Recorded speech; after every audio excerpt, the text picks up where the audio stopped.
भारत और चीन सीमा पर जो हाल फिलहाल डेवलपमेंट्स हुए हैं उसकी जानकारी देने के लिए, उस पर वक्तव्य देने के लिए सदन के समक्ष खड़ा हुआ। अध्यक्ष महोदय, पिछले वर्ष सितंबर में इस गरिमामयी सदन के समक्ष मैंने एक विस्तृत वक्तव्य ईस्टर्न लद्दाख में भारत चीन सीमा पर हुई डेवलपमेंट्स के बारे में दिया था। मैंने यह बताया था कि चीन द्वारा पिछले वर्ष अप्रैल मई 2020 के दौरान ईस्टर्न लद्दाख की सीमा के समीप भारी संख्या में शस्त्र बल तथा गोला बारूद आदि इकट्ठा कर लिया गया है। चीन द्वारा एलएसी के पास कई बार ट्रांसग्रेशन का प्रयास भी किया गया था। हमारी सशस्त्र सेनाओं ने उन सभी प्रयासों के दृष्टिगत उपयुक्त जवाबी कार्रवाई की थी। अध्यक्ष महोदय, राष्ट्र के साथ इस सदन ने भी उन वीर भारतीय सैनिकों को श्रद्धांजलि दी थी जिन्होंने भारत की सीमा की रक्षा करते हुए अपना बलिदान दिया था। आज मैं इस सदन को कुछ और महत्वपूर्ण डेवलपमेंट्स के बारे में जानकारी देना चाहता हूं। अध्यक्ष महोदय, पिछले वर्ष सितंबर से दोनों पक्षों ने एक दूसरे के साथ मिलिट्री एंड डिप्लोमेटिक चैनल्स द्वारा संवाद स्थापित कर रखा है। हमारा यह लक्ष्य है कि एलएसी पर डिसएंगेजमेंट तथा यथास्थिति यानी स्टेटस को हो जाए ताकि पीस एंड ट्रैंक्विलिटी पुनः स्थापित हो सके। मैं संक्षेप में वहां की ग्राउंड सिचुएशन के बारे में सदन को दोबारा अवगत कराना चाहता हूं। सदन को ज्ञात है कि चीन ने अनधिकृत तरीके से लद्दाख केंद्र शासित प्रदेश के लगभग 38,000 स्क्वायर किलोमीटर पर 1962 के संघर्ष के समय से कब्जा बना लिया है। इसके अतिरिक्त पाकिस्तान ने अनधिकृत तरीके से पाक ऑक्युपाइड कश्मीर में भारत की लगभग 5,180 स्क्वायर किलोमीटर भूमि तथा सीनो पाकिस्तान बाउंड्री एग्रीमेंट 1963 के तहत चीन को दे दिया है। इस प्रकार चीन का 43,000 स्क्वायर किलोमीटर से ज्यादा भारत भूमि पर अनधिकृत कब्जा है।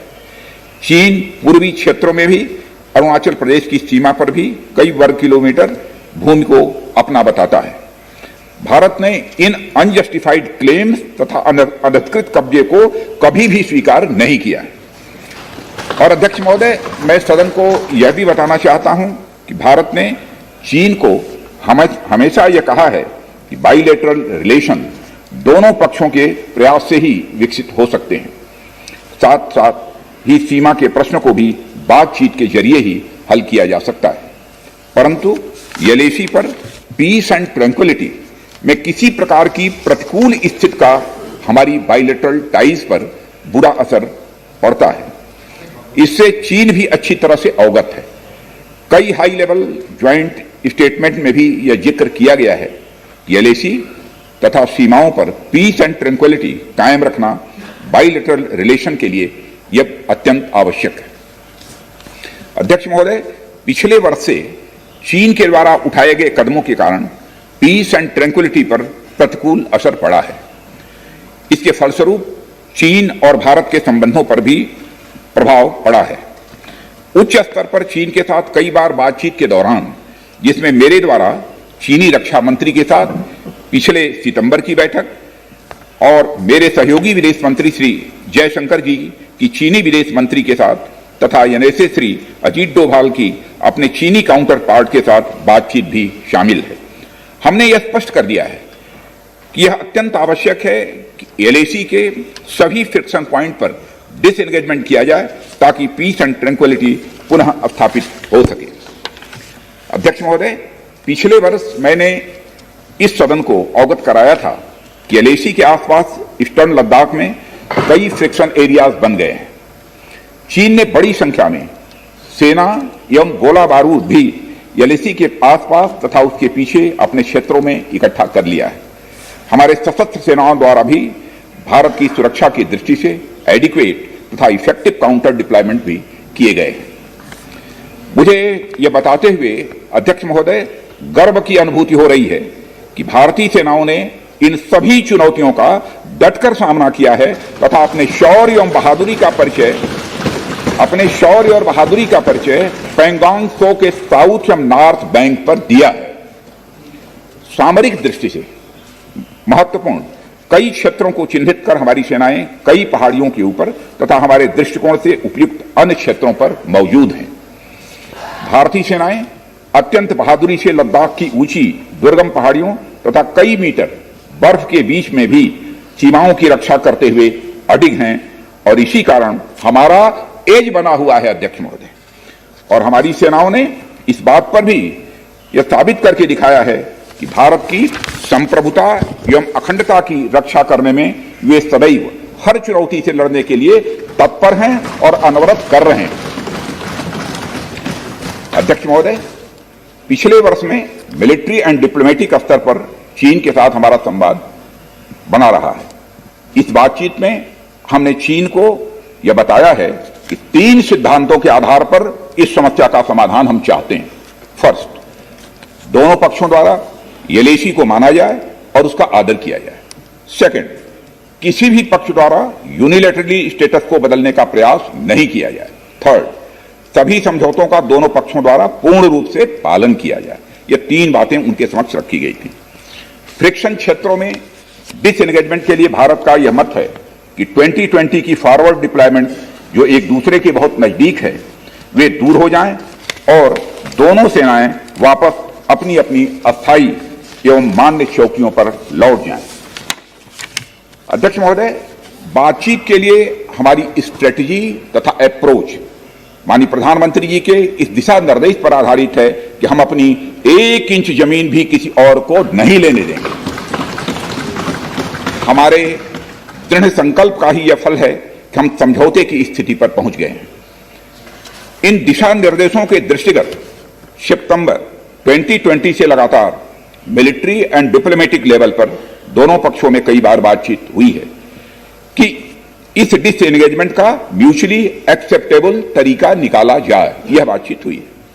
अभी तक सीनियर कमांडर्स के स्तर पर 9 राउंड्स की बात हो चुकी है। राजनयिक स्तर पर भी WMCC, जिसे working mechanism for consultation and coordination of India China border affairs कहते हैं, के तहत भी बैठकें होती रही।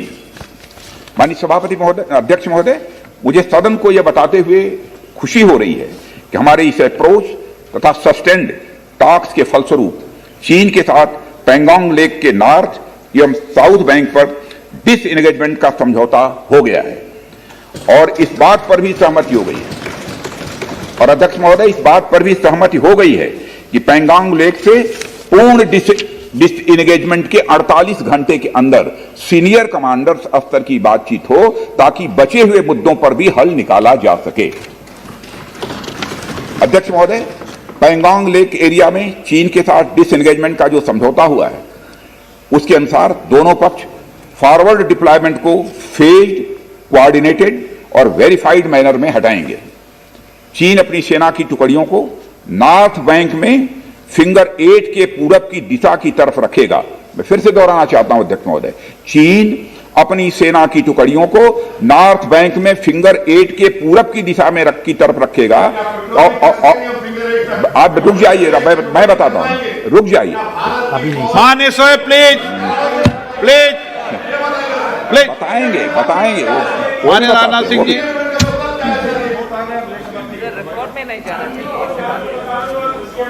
नॉर्थ बैंक में फिंगर 8 के पूरब की दिशा की तरफ रखेगा और इसी तरह भारत भी अपनी सेना की टुकड़ियों को फिंगर 3 के पास अपने permanent base Dhan Singh Rana post पर रखेगा।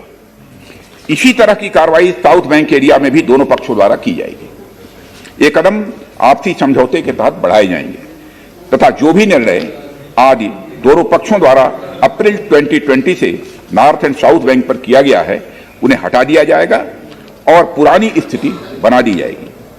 अध्यक्ष महोदय, यह भी तय हुआ है कि दोनों पक्ष नॉर्थ बैंक पर अपनी सेना की गतिविधियां, जिसमें परंपरागत स्थानों की पेट्रोलिंग भी सम्मिलित है, को अस्थायी रूप से स्थगित रखेंगे।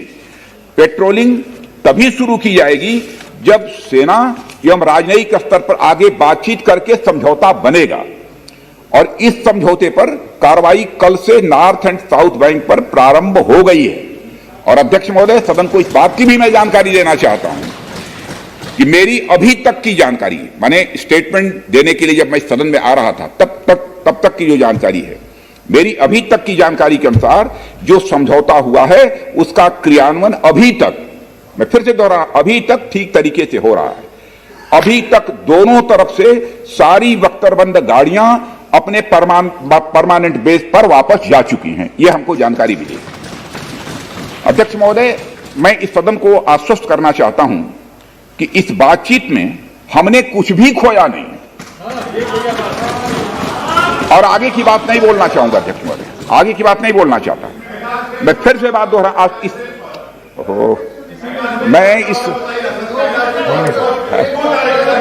आपका कोई दर्ज चिंता मत करिए, ज्यादा चिंता है। मैं इस सदन को पुनः आश्वस्त करना चाहता हूं कि इस बातचीत में हमने कुछ भी खोया नहीं है। मैं सदन को यह भी जानकारी देना चाहता हूं कि अभी भी एलएसी पर डिप्लॉयमेंट तथा पेट्रोलिंग के बारे में कुछ आउटस्टैंडिंग इश्यूज बचे हैं। इन पर हमारा ध्यान आगे की बातचीत में रहेगा। दोनों पक्ष इस बात पर सहमत हैं कि बाइलेटरल एग्रीमेंट्स तथा प्रोटोकॉल के तहत पूर्ण डिसएंगेजमेंट जल्द से जल्द कर लिया जाए, यह सहमति बनी है। अब तक की बातचीत के बाद चीन भी देश की संप्रभुता की रक्षा के हमारे संकल्प से अवगत है। हमारी अपेक्षा है कि चीन द्वारा हमारे साथ मिलकर बचे हुए मुद्दों को हल करने का पूरी गंभीरता से प्रयास किया जाएगा। अध्यक्ष महोदय, मैं इस सदन से आग्रह करना चाहता हूं कि मेरे साथ संपूर्ण सदन हमारी आर्म्ड फोर्सेज की इन विषम एवं भीषण बर्फबारी की परिस्थितियों में भी शौर्य एवं वीरता के प्रदर्शन की भूरी प्रशंसा की जानी चाहिए।